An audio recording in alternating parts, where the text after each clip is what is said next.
This is a living room of the fire safety house where we talk to the children about being safe throughout their home. There's a lot of things in the home that can harm them and cause harm to the house. We discuss fireplace safety.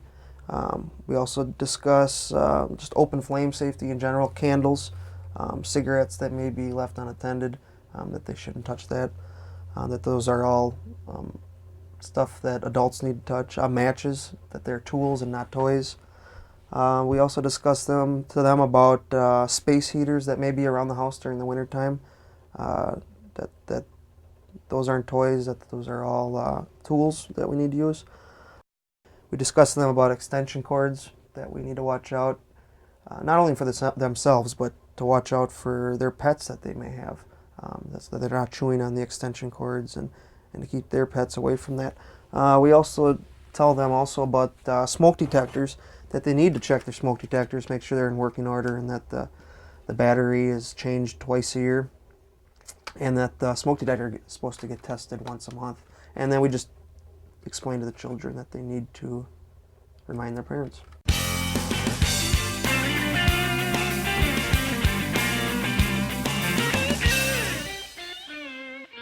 This is the kitchen of our fire safety house, where we teach kids fire safety and burn safety in the kitchen of our homes. In the kitchen here, we teach the kids how dangerous a stove can be, how they need to watch out for pans and pan handles, and just how extremely hot the oven can get when mom and dad are cooking. We also teach them that they need to look out also for their little brothers or sisters or pets that may be in the kitchen, that they can also cause a hazard. We also teach the kids to be careful around the stove, putting stuff near the stove, such as mail or their homework or their book bags. Towels can also be a problem in the kitchen. After drying their hand, they may throw them on the oven. We also teach the kids that the oven, even though it may look like it's cool, it may still be hot. There may be a burner on, or it may have been just recently shut off. We talk to them also about protecting their hands from getting burned with oven mitts, and to protecting the counter with the hot pads, that they need to use the proper tools when grabbing stuff that's hot. Talk to them about toaster safety, how electricity can also hurt you, regarding if something gets stuck in the toaster. We don't want them sticking a fork or a knife in there to try to get it out. We teach them the proper way to get something if it's stuck, by getting a parent and having them assist them. And then we also teach them to get rid of the electricity as some of the stuff is that they need to unplug it. If it does start on fire, the easiest way is to unplug it. We also teach them about hot coffee, how coffee can cause burns, as well as hot water. Just as if when they get into the bathtub, it can be very hot at times, they got to watch the water. They also have to watch it around beverages, stuff that mom and dad or grandpa and grandma may be drinking, that they have to be careful around them when they're drinking that. That liquids can cause very serious burns. Another thing that may cause a burn that may not be in the kitchen, but we like to talk about because several kids do get burned by them, are irons. Even though they're unplugged and they're in the off position, they still do stay hot for a long period of time, just like the oven does when it's shut off. We also talk to the kids about microwaves. A lot of kids at younger ages are using microwaves now and doing more cooking when they get home from school. So we teach them some microwave safety regarding stuff can be hot, still hot, gets very hot, even though some of it may be cool, some of the food may be cool, other parts are still hot. That the plate that the stuff is cooked on, or the bowl, can be very hot. That they need to use the appropriate tools of the oven mitt when grabbing anything that could be hot. We also teach them that they need to, it's really important to know how to read. They need to read the directions on the food, so that they know how much time to put it in for, so they don't put it in for too long and cause a fire that way.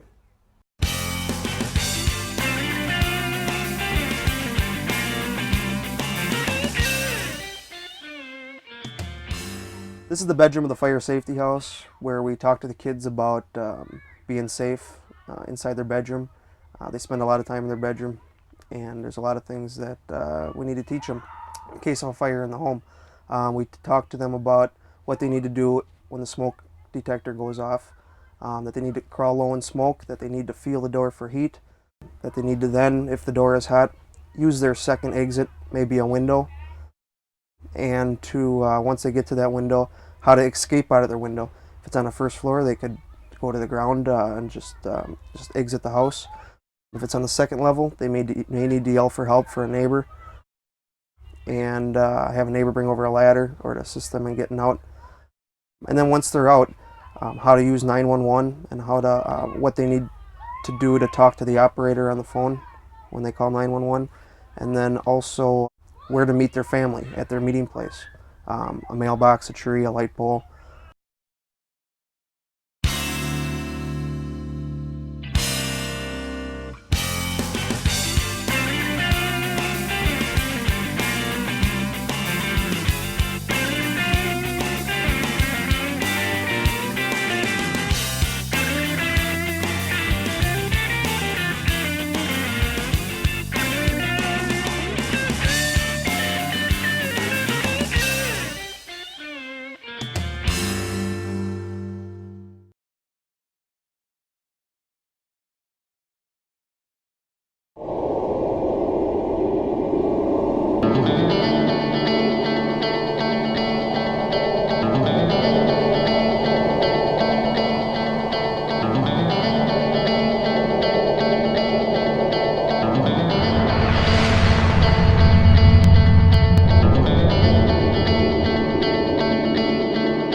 Hi, come on in. We're working on our fire safety plan for our firehouse.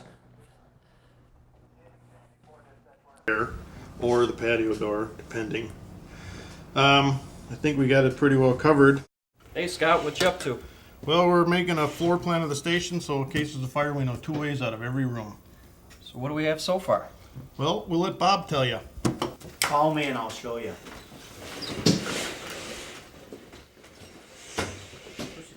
Everyone should have 2 ways out of a room, because escape may not be as easy as going out the door. You should always plan 2 ways to get out of a room. And your first should always be a door. Before opening the door, you should feel the door from top to bottom and also feel the doorknob with your back hand. If it's warm or you can't touch it, don't use that door to escape the room. Another choice of escape could be the window. But before going out the window, you should make sure that it opens easily.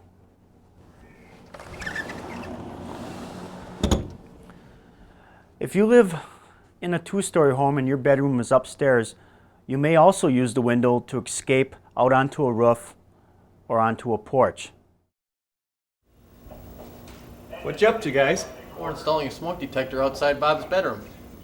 A smoke detector should be placed outside each living area in addition to any level in a home. That's right, Bob. And you should sleep with your bedroom doors closed to prevent the spread of fire and smoke. So if the smoke detector goes off, you'll be able to hear it from the bedroom. That's right. And how we test the smoke detector to see if it's working correctly is you just simply push the button, it goes off. That should be checked once a month, and the batteries should be changed twice a year. Maybe a good time to do that would be in spring and fall, when we have to change the time in our clocks for daylight savings. Hey guys, I finished that fire escape plan I was working on all morning. Why don't you come on in here and have a seat, we'll go over it. Hey, that It's looks good. got- Nice job. Let me explain it first. It's got all the rooms on there with all the exits detailed in every room, including our meeting place out in the front. So, I like the colors. you like it? I hope it works. I'm sure it will. We should frame it. Good. Well, we've drawn it, we've seen it, let's go practice it. All right.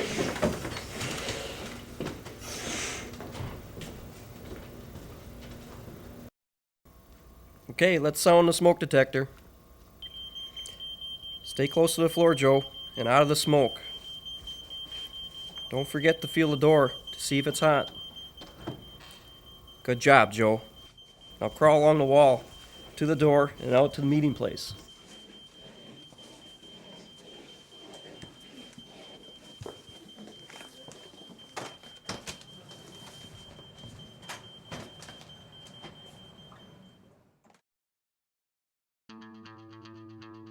Yeah, it's late. I'm going to bed. Yeah, I sure am gonna feel a lot better sleeping tonight knowing we practiced that fire escape plan. Yep. Yep.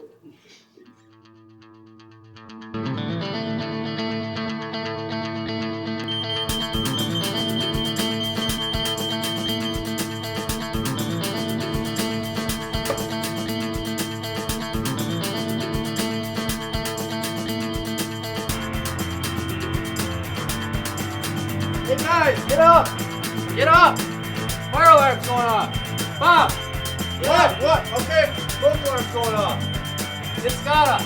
Yep. Wake up! Hang on a second, I forgot my wallet! Forget it. Oh, forget your wallet. Come on, let's get going. Let's get out of here. Go ahead, guys. Go ahead, I'll follow you, Get out Scott. of here. All right, this door's all right. Hold on a second. All right, come on, you guys, get out of here. Stay low. Where are we going, Bob? Out the front door. All right. Looking good.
Everybody out?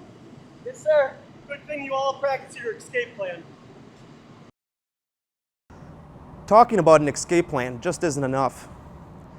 We need to practice our plan at least twice a year. Get together with your family and practice your plan. Also remember to change your smoke detectors.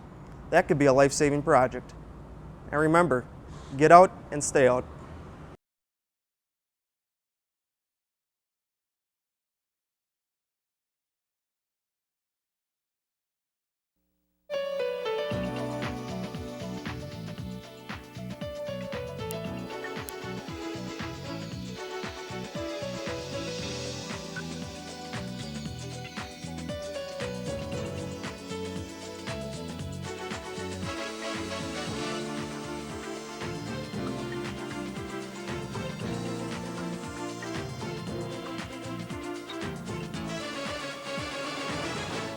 Lead paint and lead-poisoned children have become hot topics in the past few years.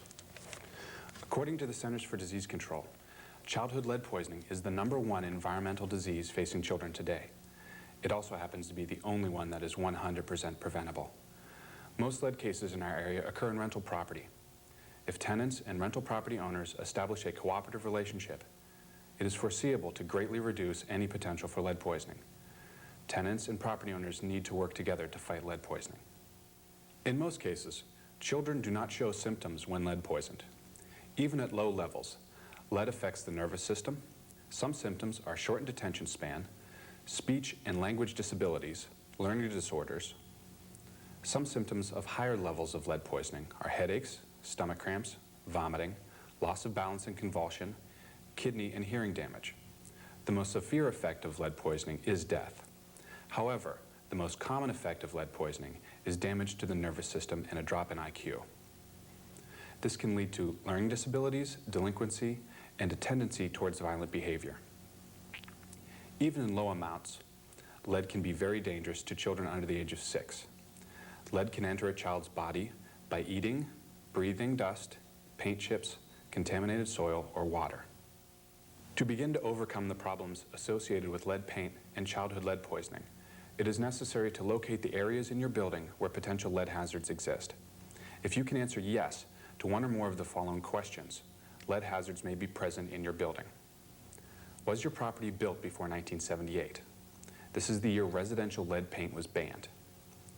Can you identify any areas of chipping, flaking, or peeling paint on the inside or outside of any of your buildings? Are there painted surfaces such as windows or doors which rub? Is there weather or water damage? And are there any deferred maintenance issues?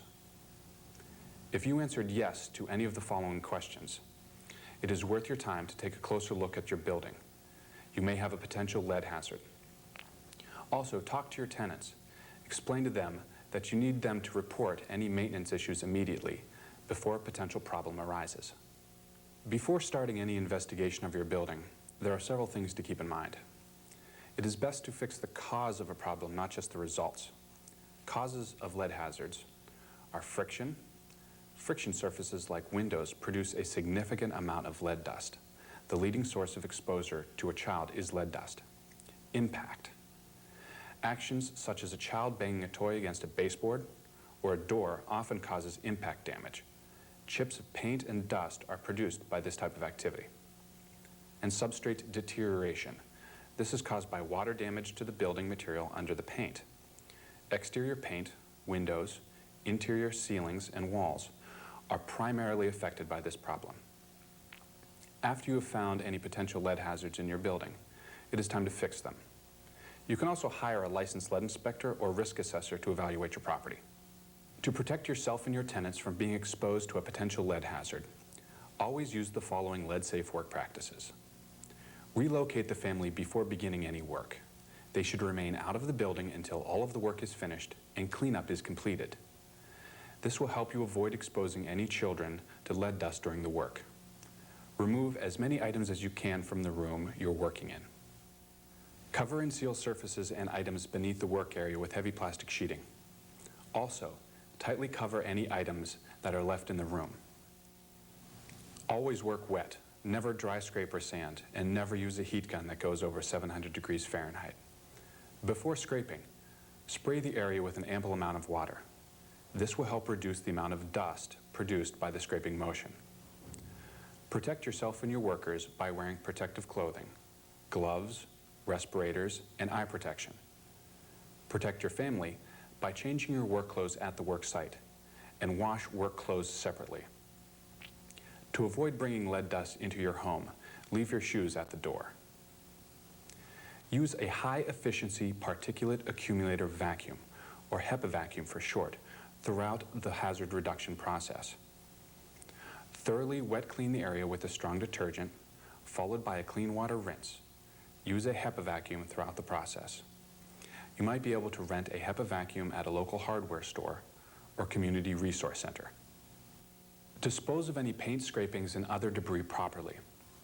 Now that we've discussed how lead hazards can be formed and lead-safe work practices, let's visit with several properties where the owners are taking the lead against lead.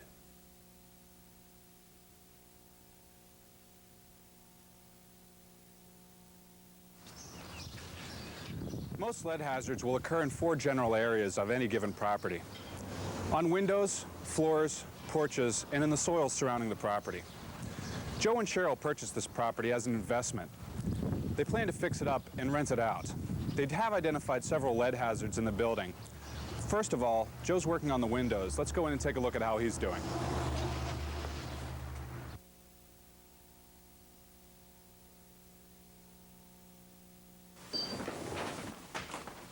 How you doing, Joe?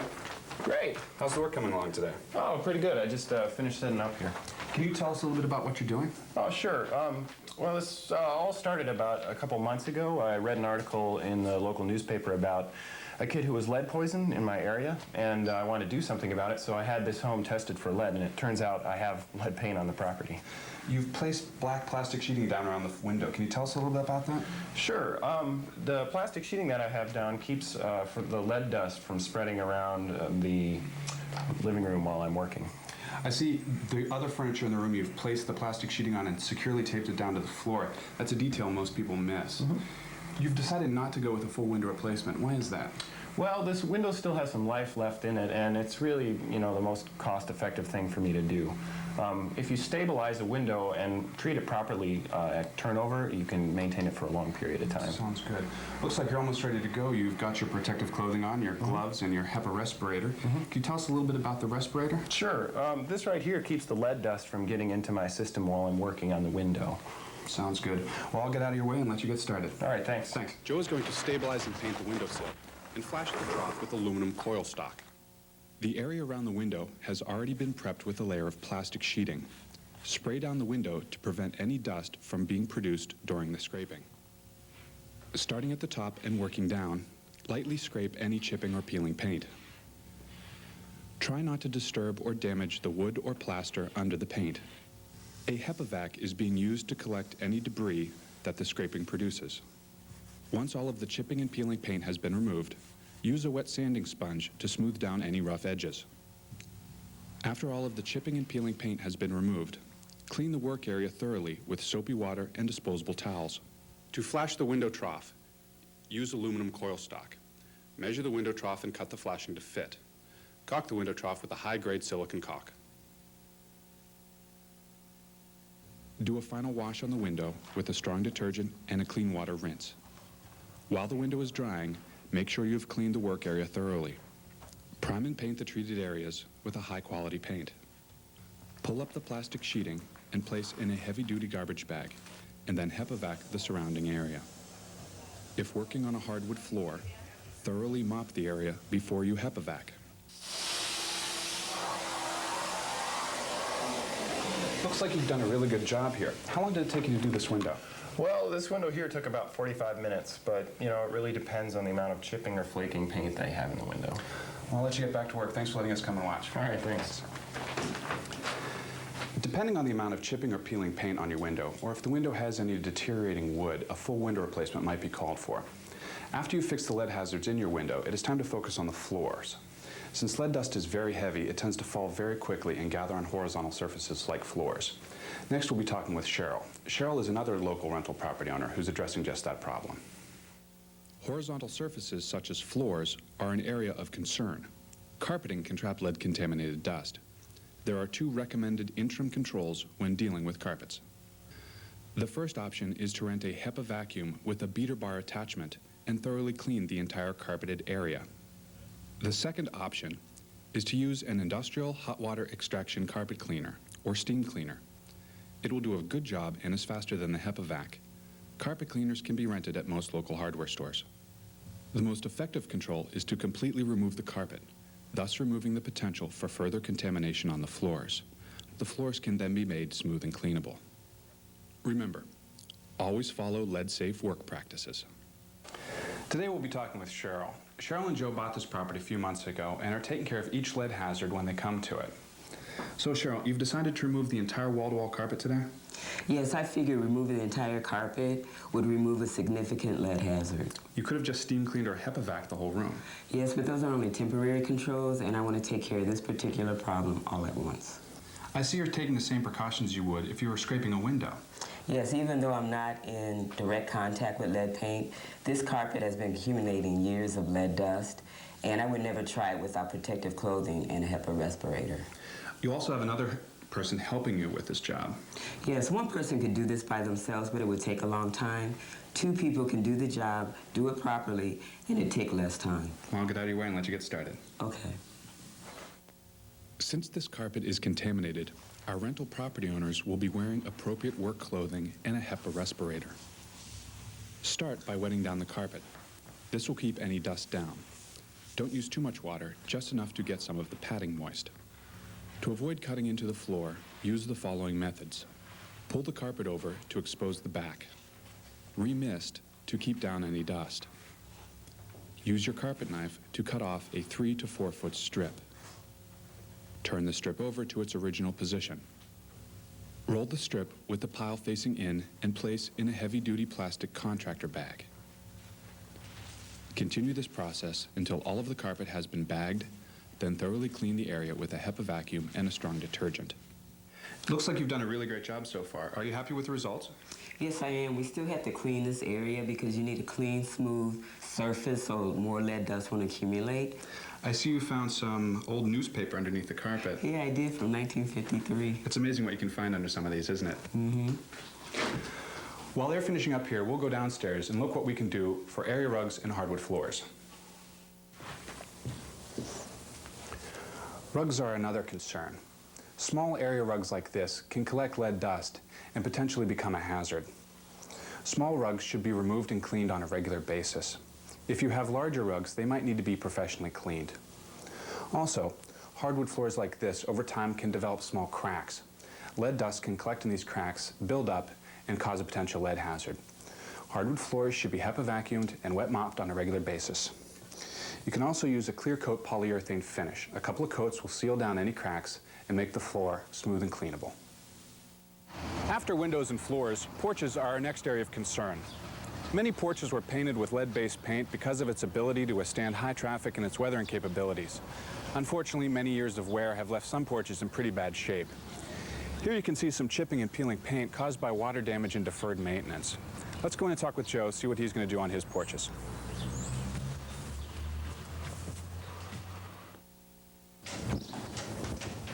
How you doing today, Joe? Good. So what are some of your concerns with the porch here? Well, the kids that live on this property spend a lot of time out here and keep a lot of their toys and games out here. So I went down to the store and got myself one of those instant test kits for lead that turns red if the lead is present. And it turns out this entire porch is painted with lead-based paint. I see. But if the paint's intact, it doesn't pose a threat. Well, that's true, but as you can see, there's a significant amount of wear on this porch, both on the floor and the hazard areas around the window.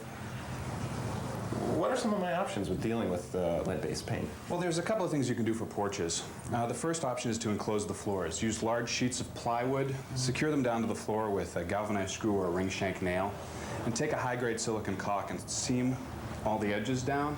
That keeps any dust from migrating back up through. One interim control is you can wet scrape the entire area and then repaint. It does take a lot of time, and you do have to follow all of your lead-safe work practices. But when you're done, you have smooth, cleanable surfaces, but you will have to touch them up every year. But the most permanent solution is you can rip off the entire porch. Unfortunately, this really isn't an option for many homeowners. What do you think you'll try here? Well, since time and money are always an issue, I think I'm going to go with the plywood on the floor and then just use a wet scrape method to touch up the hazards around the windows. Sounds good. Well, you've got some planning to do, so I'll let you get to it. All right, thanks. Thanks. Next, we'll be looking at soils around Joe's property. Since he does live in an urban area, soils are an issue. Let's go outside and take a look. Let's talk about lead in the soil for a second. Chipping and peeling exterior paint and years of fallout from leaded gasoline have seriously contaminated many urban soils. The drip line of houses, which is the area located directly under the edge of the roof, and any high traffic area usually have bare soil. These are the areas you have to concentrate on to keep children away from. There are two ways to address lead in the soil. But first you have to determine why the soil is bare. Is it a drip line factor like we have here? Is it a high traffic area, or is it a shade issue? By determining the cause of the bare soil, you can then determine a proper solution. The most cost-effective way to keep children from bare soil is to use a cover. Covers come in many varieties. You can use a sand, gravel, sod, or shrubs, but please check with your local authorities to see what they recommend. The most permanent solution, however, is to completely remove the top few inches of soil. This can be very expensive and very hazardous if you don't follow your lead-safe work practices. Remember to always work wet. You should dampen the soil before working. This will minimize the potential for spreading the hazard. Let's go back to the workshop and review what we've learned about lead. We've covered a lot of information about lead hazards. To review, lead hazards can be found most anywhere in and around your building. However, there are 4 areas of concern. Focus on windows, floors, porches, and yards. Lead hazards can be caused by friction, impact damage, and substrate deterioration. The conditions of the components, the extent of the lead hazards, and the resources available to address the problem will determine the specific intervention. Take extra time to follow lead-safe work practices. You can repair a lead hazard, but if you do it incorrectly, you may still contaminate the unit occupants. By following these recommendations, you can start to make your building lead safe and increase the value and rentability of your property. If you have any more specific questions, call your city lead program or a licensed lead abatement contractor.